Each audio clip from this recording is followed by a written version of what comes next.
नुमाइंदा रचना बराह रास्त हमारे साथ जुड़ चुकी है। रचना, तेजी से केसेस जो है बढ़ते ही जा रहे हैं और रिकॉर्ड जो इस वक्त एक दिन में केसेस आने का है वो भी टूट चुका है। क्या वजह समझी जा रही है इसकी, इतना तेजी से केसेस बढ़ते जा रहे हैं? और अगर हम ग्लोबली भी देखें तो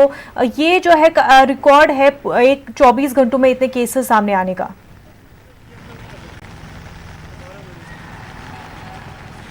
देखिए, बिल्कुल जिस तरीके से कोरोना ने एक बार फिर से तेज़ी से रफ्तार पकड़ ली है, बीच में थोड़ा सा लग रहा था कि थोड़ा सा कहीं ना कहीं हल्का हुआ है, लेकिन अब जिस तरीके से मामले करीबन 34 लाख के करीब पहुंचने वाले हैं और एक दिन में रिकॉर्ड तोड़ मामले आए हैं 77,000, तो ये बड़ी बात है। और हम दिल्ली की बात करें तो दिल्ली के मुख्यमंत्री अरविंद केजरीवाल जिस तरीके से कह रहे हैं कि दिल्ली में कोरोना नियंत्रण में है, हालांकि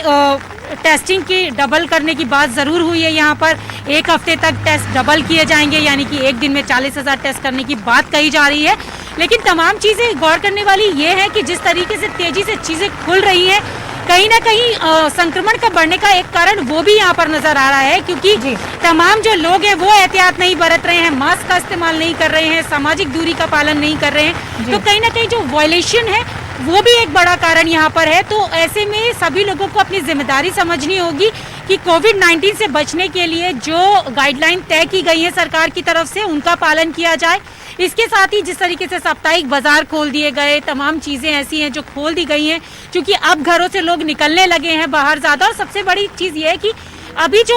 मामले जो बढ़ रहे हैं वो एसिम्प्टोमेटिक, यानी कि उनमें लक्षण नहीं दिखाई दे रहे हैं, लेकिन अगर टेस्ट हो रहा है तो वो पॉजिटिव आ रहे हैं, तो वो एक बड़ी चीज़ है यहाँ पर। तो ये सारी चीज़ें कारण बन रही हैं कि कोरोना वापस एक तरह से रफ्तार पकड़ता नजर आ रहा है। और अगर हम पूरे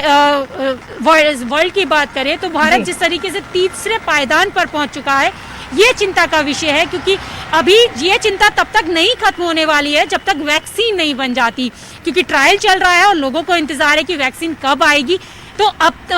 उस दौर में सबसे बड़ी चीज़ एक यही है कि हमें अपनी सेफ्टी रखनी होगी, किसी तरीके का वायलेशन नहीं करना होगा, और हमें अपनी जान के साथ साथ दूसरों के बारे में भी सोचना होगा। और मास्क का जो लोग इस्तेमाल नहीं करते हैं उन लोगों को भी ये समझ लेना होगा कि